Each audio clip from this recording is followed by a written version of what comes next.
Vegapunk ने reveal किया है कि रोजर ने ये ग्रेट पायरेट एरा की स्टार्टिंग जानबूझकर की है। मीन्स ये सब कुछ जो कुछ वन पीस वर्ल्ड के अंदर अभी हो रहा है वो सब कुछ रोजर ने प्लान किया हुआ है। भले ही फिर वो रोजर की डेथ के बाद वन पीस के लिए रेस हो या फिर लूफी का सही सलामत ग्रैंड लाइन में जाना, इवन सन गोड निका का वापस आना तक रोजर ने प्लान किया हुआ है। Now you might ask me how. तो एक्चुअली में ये थ्योरी मेरे दिमाग में लगभग 2 महीनों से थी, लेकिन मैं ठहरा एक लेजी बंदा। मैं पूरे टाइम अपने फोन पे स्क्रॉल करता रहता था और उस वजह से मैं इस थ्योरी को जल्दी नहीं बना पाया। लेकिन अब एकदम सही मौका है क्योंकि इस टाइम पे ये हॉट टॉपिक होने वाला है, तो इसलिए मैं इस वीडियो को बना रहा हूँ। तो इस वीडियो को तुम पूरी देखना क्योंकि ये थ्योरी एक्चुअली बहुत ज्यादा सेंस बनाती है। तो देखो, ये समझने के लिए हमको जाना पड़ेगा 25 साल पहले जब रोजर का एग्जीक्यूशन हुआ था। एंड उसने एग्जीक्यूट होने से पहले कुछ ऐसा रिवील किया था जिसकी वजह से अपना the great pirate era start हुआ। एंड ये भी उसने जानबूझकर किया क्योंकि लाफ्ट टेल पर जाने के बाद उसको पता चला कि रोजर इज नॉट हिम, जिसकी जरूरत दुनिया को एंड जोय बॉय को थी। एंड इसी वजह से वो बोला भी था वी आर टू अर्ली, क्योंकि उस वक्त तक ना ही अपने सिराहोशी जो कि एक एंसेंट वेपन है, ना ही अपने लूफी जो कि अपना सन गॉड नीका है उनका जन्म हुआ था, जो कि जोय बॉय की विश को आगे जाके पूरा करने वाले हैं। एंड इमू नाम के शैडो को इस दुनिया से हटा के एक न्यू डॉन लेकर आने वाले हैं। एंड अगर तुमने नोटिस किया हो तो लगभग सब कुछ रोजर ने वाइट बियर्ड को बता दिया था क्योंकि उसको लगता था कि जो अपना 20 साल बाद आगे कुछ करने वाला है वो बंदा उसका बेटा होने वाला है, यानी कि एस। एंड शायद इसी वजह से अपने वाइट बियर्ड ने उसकी थोड़ी बहुत हेल्प की थी एंड ये पैरामाउंट वॉर को उसने करा था बचाने के लिए। बट ऐसा कुछ भी नहीं है क्योंकि जो अपना यहाँ पे वाइट बियर्ड है वो अपने किसी भी बेटे के लिए ऐसा करता, क्योंकि जो अपने क्रूमेट से प्यार करता है वो अलग ही लेवल का है। एंड इसीलिए यहाँ पे कोई भी स्पेशल ट्रीटमेंट नहीं है एस को। बट जब वो देखता है अपने लूफी को जो कि एस को अपना भाई मानता है, एंड जब वो उसको देखता है एक तरह से हक यूज करते हुए, तब वो समझ आता है कि ये बंदा कुछ ना कुछ करने वाला है आगे जाके।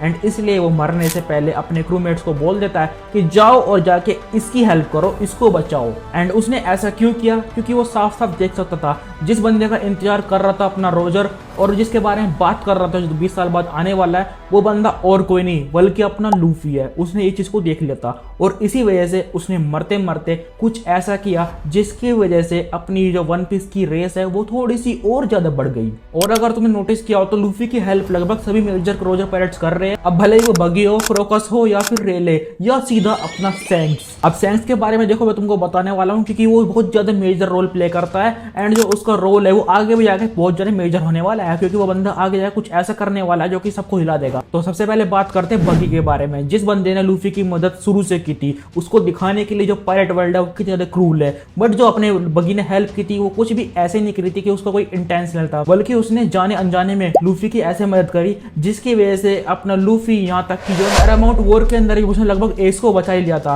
बट जो कुछ हुआ वो तो हम सभी देख सकते हैं। और अगर हम वहीं पे क्रोकस को देखें जो कि सीधा अपने रिवर्स माउंटेन की दूसरी तरफ है, बिल्कुल ग्रैंड लाइन के एंट्रेंस पे। अब देखो उसका वहां पे होना कोई मेरे को तो कोई कोइंसिडेंस लगता नहीं है। मेरे को जहां तक लगता है उस बंदे का वहां पे होना किसी तो वजह से है, और वो वजह ये नहीं है कि अपने लबून के लिए वहां पे वेट कर रहा है। जो वजह है यहाँ पे वो वजह सिर्फ एक ही हो सकती है कि उस बंदे को वहां पे रखा गया है ताकि कम से कम जो अपना जोय बॉय है वो कम से कम अपने इस ग्रैंड लाइन को तो यहाँ से निकाल सके। और अगर वहीं पे हम अपने रेले को देखें तो सबसे पहले तो उसने अपने लूफी एंड उसी क्रूमेट को टेस्ट किया कि ये बंदे कुछ लायक है या फिर नहीं। उसने उन लोगों से क्वेश्चन पूछा क्या तुमको वन पीस की लोकेशन चाहिए, और जब अपने लूफी ने मना कर दिया तब वो बंदा समझ चुका था कि ये बंदा कोई ऐसा नॉर्मल बंदा है नहीं, इसको मैं ट्रेन करूंगा आगे जाके। और भाई वो 2 साल के लिए ट्रेन भी करता है आफ्टर अपने मरीन फोर्ड आर्क, क्योंकि उसको समझ आ चुका था कि अगर लूफी को यहाँ पे ट्रेन नहीं किया तो ये आगे जाके नहीं टिक पाएंगे, जो कि होता भी है जब वो लड़ते अपने योंको से। अगर वो प्री टाइम स्किप होता तो भाई वो डोफी से भी नहीं लड़ पाता और वो मर जाता। इसी वजह से अपने रेले ने उनको ट्रेन किया ताकि आगे जाके वो अच्छी फाइट कर सके और अपना जो यहाँ पर रोजर है उसके इंटेंशन को पूरा कर सके। एंड अपना सैंक्स जो कि लूफी को बचपन से जानता है, एंड उसने लूफी के बारे में जहां भी वो गया वहां उसके बारे में बात फैलाई, क्योंकि सैंक्स को लगता था कि लूफी एक कोई ऐसा नॉर्मल बंदा नहीं है, बल्कि लूफी जो है वो अपने रोजर को कहीं ना कहीं दर्शाता है, उसके अंदर से रोजर दिखता है। और सैंक्स का लूफी की मदद करना कैसे पॉसिबल हुआ उसको जानने के लिए हमको जाना पड़ेगा अपने पास्ट के अंदर। अपना रोजर सैंक्स को कुछ बताता है एंड अपना सैंक्स रोने लगता है। अब देखो वहाँ पे तुमको पता है क्या बताता है वो, उसको तुम एक तरह से ये समझो, मैं बोलने वाला हूँ अभी। रोजर उसको वहाँ पे ये बताता है कि जो ये अपना वन पीस है वहाँ पे कोई ट्रेजर नहीं होने वाला है, बल्कि उधर में एक टेल है जो कि अपने पास्ट को बताती है। और उस पास्ट के अंदर कोई ऐसा बंदा है जिसका नाम है जोय बॉय, जो कि ये बता रहा है कि आगे जाके एक बंदा आएगा जो कि उसकी विशेष को पूरा करेगा और जो अपने यहाँ पे इनू सामा है उसको यहाँ टक्का देगा। और इसी वजह से जो अपना सेंस है वो रोने लगता है, क्योंकि उसको समझ में आ जाता है कि उसको स्पॉयलर्स मिल चुके हैं जो कि उसको बिल्कुल ही पसंद नहीं था, क्योंकि वो खुद चाहता था कि वो खुद जाके ढूंढे वन पीस को। और इसी वजह से वो रोजर के साथ भी नहीं गया था, उसने बोला था कि मैं खुद ढूंढ लूंगा। लेकिन वो जिस बंदे की हेल्प कर रहा होता है वो एक्चुअली में लूफी होता ही नहीं है, वो एक्चुअली में हेल्प कर रहा होता है अपने एस की, क्योंकि उसको लगता था कि जो अपना रोजर का बेटा है वो ही एक्चुअली में द होनर्ड वन है, बट वो नहीं होता। और इसी वजह से जो ना उसको समझ में आ जाता है आफ्टर मैरिनफोर्ड कि वो बंदा वो नहीं था बल्कि लूफी था। उसको कन्फर्म हो जाता है पूरी तरह से कि लूफी ही है वो बंदा, और इसलिए उसने बार बार उसको टेस्ट भी किया है। यहाँ तक कि उसने बोल दिया था कि भाई अब तेरे को तो ये जो स्ट्रो हैट है वो मेरे को पकड़ानी है, लेकिन तब जब तो स्ट्रॉन्ग हो जाएगा। एंड इसी वजह से अभी तक वो उससे कनेक्शन नहीं बना रहा, क्योंकि वो नहीं चाहता कि अभी वो अपनी स्ट्रो हैट को वापस ले, बल्कि वो कुछ उसको ऐसा दिखाना चाहता है जिसके बाद वो कुछ ऐसा करे। अब वो क्या करेगा भाई वो तो तुमको समझ में आ ही गया होगा अभी तक। और अगर तुमने नोटिस किया हो तो जो अपना सैंक्स है जब उसको दिखती है अपने लूफी गियर 5 वाली फॉर्म, वो कुछ ज़्यादा शौक नहीं होता है, बल्कि वो बोलता है let's claim it the one piece. इसका मतलब है कि उसको ऑलरेडी पता है वन पीस कहाँ है, क्योंकि वो साफ साफ बोलता है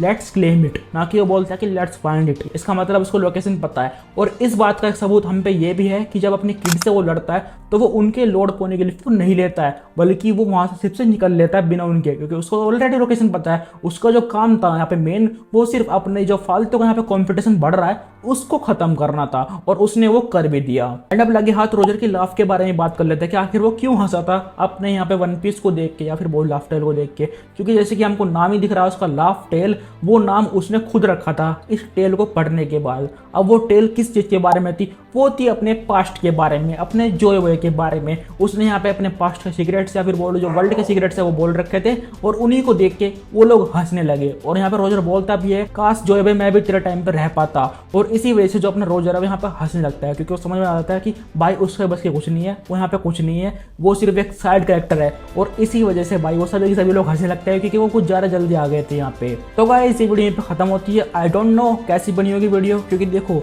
रिकॉर्ड करते वक्त मेरे को समझ में नहीं आता क्या बोल रहा हूँ मैं, तो भाई एडिटिंग के टाइम पे देखूंगा। अगर तुमको वीडियो पसंद आई तो वीडियो को लाइक कर देना, एंड अगर चैनल पहली बार है सब्सक्राइब कर देना। अगली थ्योरी होगी मेरी अबाउट एक गोरसे जो कि अपने वाकी गोरसे को यहाँ पे धोखा देने वाला है। अब उस गोरसे के बारे में तुमको बताने वाला हूँ कि वो क्यों धोखा देगा। तो तब तक के लिए सायोनारा।